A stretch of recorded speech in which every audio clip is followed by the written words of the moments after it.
Hello বন্ধুরা, welcome to our channel Bong sports আড্ডা। আরও একটা নতুন ভিডিওতে তোমাদের স্বাগত। ভিডিওটা শুরু করব ডায়মন্ড হারবার এফসির আপডেট দিয়ে। কলকাতার এই দলটা 4 বছরের মধ্যে যে উন্নতি ঘটিয়েছে, যেভাবে ভারতের ফুটবল সার্কিটে নিজেদেরকে মেলে ধরেছে, তা এক কথায় অভূতপূর্ব। দলটা কিন্তু এই মুহূর্তে আইএফএল অর্থাৎ ইন্ডিয়ান ফুটবল লিগ, যা ভারতীয় ফুটবল সার্কিটের দ্বিতীয় সর্বোচ্চ লিগ, সেই লিগে চ্যাম্পিয়ন হওয়ার অন্যতম দাবিদার। বর্তমানে তারা চ্যাম্পিয়নশিপ রাউন্ড খেলছে।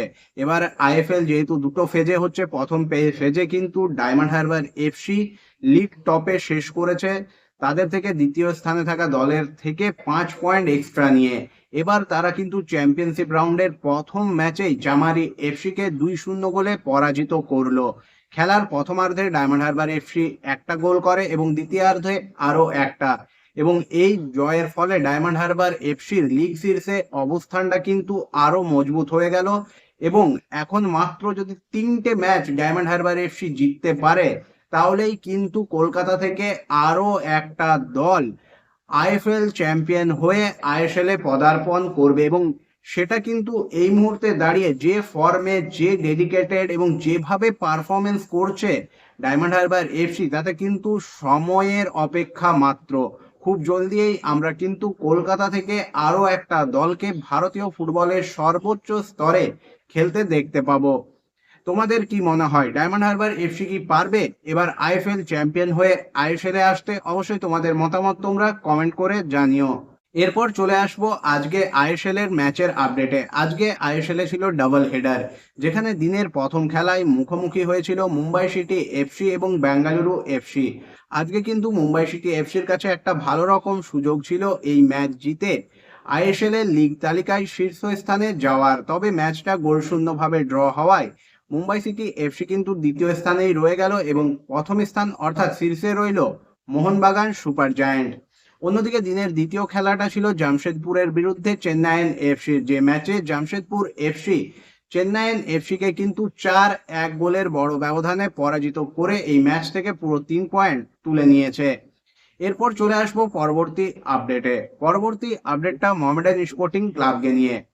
কালকে মোহামেডান স্পোর্টিং ক্লাব বিকেল 5:30টার সময় খেলতে নামবে স্পোর্টিং দিল্লির বিরুদ্ধে, স্পোর্টিং দিল্লির ঘরের মাঠে। লাগাতার দুটো ম্যাচ থেকে পয়েন্ট সংগ্রহ করার পর যথেষ্ট চনমনে মোহামেডান স্পোর্টিং ক্লাব। তবে এখনো কিন্তু অবনমনের কালো মেঘ মোহামেডানের মাথার ওপর ঘুরপাক খাচ্ছে। পয়েন্ট পেলেই হবে না, এবার মোহামেডানের চাই জয়। পুরো 3 পয়েন্ট চাই প্রতিটা ম্যাচেই। এই মুহূর্তে মোহামেডান স্পোর্টিং ক্লাব 9 ম্যাচ খেলে 2 পয়েন্ট নিয়ে লিগের সবার শেষে রয়েছে। তার ওপরে যে দলগুলো রয়েছে তাদের সঙ্গেও কিন্তু মোহামেডানের পয়েন্ট পার্থক্য প্রায় 4 বা 5।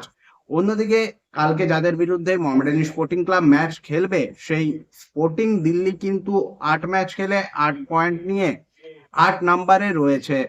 তবে স্পোর্টিং দিল্লি মোহামেডানের তুলনায় শক্তিশালী এবং মোহামেডানের তুলনায় দলটা যথেষ্ট ভালো ফুটবল খেলেছে। হ্যাঁ, মোহামেডান লাস্ট দুটো ম্যাচে কিন্তু দুর্দান্ত পারফরমেন্স মেলে ধরেছে দুটো শক্তিশালী দলের বিরুদ্ধে।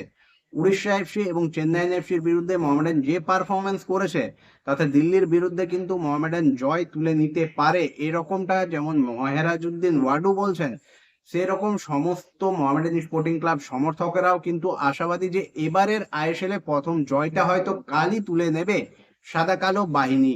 তবে কালকের ম্যাচটা সহজ হবে না মোহামেডানের জন্য, কারণ এটাও অ্যাওয়ে ম্যাচ এবং স্পোর্টিং দিল্লিও চাইবে এই ম্যাচ থেকে পুরো পয়েন্ট তুলে নিয়ে আরো ওপরের দিকে যেতে, যাতে যাতে অবনমনের খাড়ার মাঝে তাদের না পড়তে হয়। অন্যদিকে মোহামেডান স্পোর্টিং ক্লাবের লক্ষ্য এখন আর 1 পয়েন্ট নয়, প্রতিটা ম্যাচে জয়, প্রতিটা ম্যাচে 3 পয়েন্ট। নচেত মোহামেডান স্পোর্টিং ক্লাবকে কিন্তু নেমে যেতে হবে আইএসএল থেকে আই লিগে, যেটা কোনোভাবেই মোহামেডান স্পোর্টিং ক্লাবের মতো একটা দলের জন্য ভালো বা তার ঐতিহ্যের জন্য একটা ভালো অধ্যায় হবে না।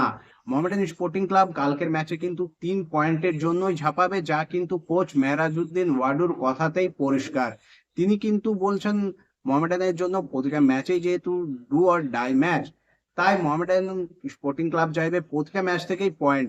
এখন আর হারানোর কিছুই নেই, দেওয়ালে পুরো পিঠ ঠেকেই গেছে। এখান থেকে খুব খারাপ হলে অবনমন হবে, যেটা কিন্তু এমনিতেও হবে যদি মোহামেডান না জিততে পারে। 2-1 গোলে যদি বেশি গোলও খায়, তার থেকে ভালো পুরো ঝাঁপিয়ে পড়া 3 পয়েন্টের জন্য, এবং সেটার জন্যই কাল কিন্তু মোহামেডান স্পোর্টিং ক্লাব নামবে দিল্লির বিরুদ্ধে। এখন দেখার লাস্ট 2 ম্যাচের পারফরমেন্স, লাস্ট 2 ম্যাচের আত্মবিশ্বাসকে ভর করে কালকে স্পোর্টিং দিল্লির বিরুদ্ধে এবারের আইএসএল এ নিজেদের প্রথম জয়টা তুলে নিতে পারে কিনা মোহামেডান স্পোর্টিং ক্লাব।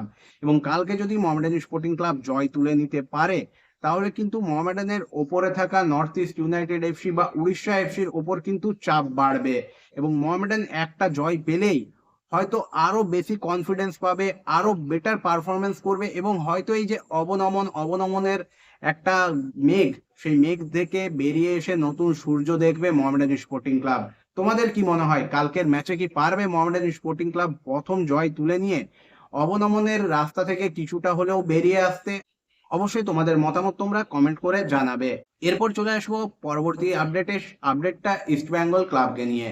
ইস্ট বেঙ্গলের মাঝ মাঠের অন্যতম ভরসা ব্রাজিলিয়ান মিগুয়েল ফেরেরা, তিনি কিন্তু লাল কার্ড দেখায় 3 ম্যাচের জন্য সাসপেনশন পেয়েছিলেন। ইস্ট বেঙ্গল যার বিরুদ্ধে কিন্তু এআইএফএফ এর কাছে আবেদন জানিয়েছিল, এবং সেই আবেদনের পরিপ্রেক্ষিতে আজ এআইএফ এর তরফ থেকে একটা অফিসিয়াল স্টেটমেন্ট বেরিয়ে এসেছে, যেখানে জানানো হয়েছে মিগুয়েল ফেরেরার 3 ম্যাচের সাসপেনশনকে 2 ম্যাচের সাসপেনশনে কনভার্ট করা হয়েছে। অর্থাৎ তিনি যে 3টে ম্যাচের জন্য সাসপেন্ড হয়েছিলেন, সেটার জায়গায় 2টো ম্যাচের জন্য সাসপেন্ড হবেন। অর্থাৎ পরবর্তী ম্যাচেও কিন্তু তাকে পাবে না ইস্ট বেঙ্গল দল, যা কিন্তু ইস্ট বেঙ্গলের জন্য বড় একটা ধাক্কা হতে চলেছে। এবং শোনা যাচ্ছে ইস্ট বেঙ্গল কিন্তু এটার বিরুদ্ধে আবারও আপিল করতে চলেছে। তারা এই ডিসিশন বা এই সিদ্ধান্তে খুশি নয়, তাই আবারও আপিলের রাস্তা দেখছে ইস্ট বেঙ্গল ক্লাব। এখন দেখার ইস্ট বেঙ্গলের এই আপিলে সাড়া দিয়ে মিগুয়েল ফেরেরার এই সাসপেনশন কমায় কি না এআইএফএফ। বন্ধুরা, আজকের এই ভিডিওটা এই পর্যন্ত। এই ভিডিওটা ভালো লাগলে অবশ্যই লাইক, কমেন্ট এবং শেয়ার করে দিও। দেখা হচ্ছে পরের ভিডিওতে।